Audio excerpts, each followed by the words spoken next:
Hi guys, in this video, I'm going to show you how to change your Facebook location settings. First, head into your Facebook application. As you can see here, I'm already here. And then click on the menu icon. After clicking the menu icon, just scroll a little until you find Settings and Privacy. Click on the Settings and Privacy and then click the Settings icon. After clicking it, scroll again until you find Device Permissions. Click the Device Permissions and click the Location tab. Now click the Update Settings and then open Device Settings.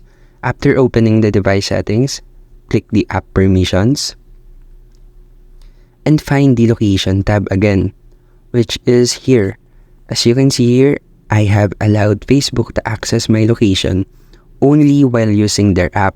You can also ask every time or don't allow it. So let's allow it only while using the application. So let's get back to our Facebook app, since there's another method to modify your location, which is here in the marketplace icon. Just simply click on this location icon, which is the blue with the location name. Now click the edit button. And here you can modify your location here. So let's say we want to position our marketplace in Tarlac City.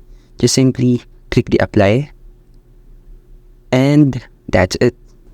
That is how to modify or change your Facebook location settings in your Facebook app. And thank you for listening.